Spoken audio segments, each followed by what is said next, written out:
धीरज परदेशी हत्येप्रकरणी 5 आरोपींना अटक करण्यात आली। स्थानिक गुन्हे शाखेच्या पथकाने ही कारवाई केली।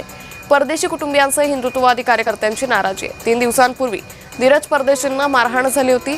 याच प्रकरणी स्थानिक गुन्हे शाखेच्या पथकाने ही कारवाई केली आहे। परदेशी कुटुंबियांसह हिंदुत्ववादी कार्यकर्त्यांनी यावरून नाराजी व्यक्त केली आहे। 3 दिवसांपूर्वी धीरज परदेशींना मारहाण झाली होती।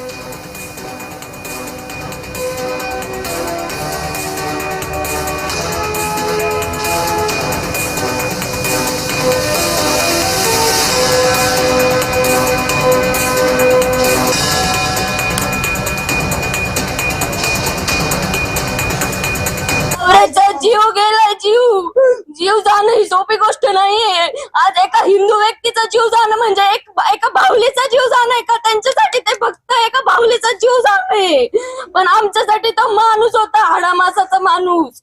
माझा नवऱ्याचा जसा जीव गेलाय तसा आरोपींना फाशी मिळालीच पाहिजे। आरोपींना जर फाशी नाही मिळाली तर अजून एक मृतदेह माझा पण मिळेल तुम्हाला कोर्टासमोरच।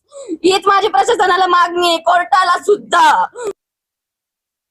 मुकुंदनगर हा एरिया त्याला पहिल्यापासून आवडच नव्हता, तरी पण तो तिथे जबाबदारी म्हणून चांगल्या पद्धतीने काम करायला गेला। पण काही लोकांनी त्याच्यावर कट रचला, त्याला मारलं। आज आपण पाहतो की त्याचा जीव घेऊन टाकला।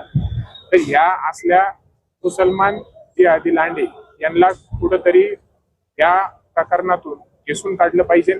म्हणजे आज सगळ्यांची मागणी आहे की त्यांना गजाआड करा।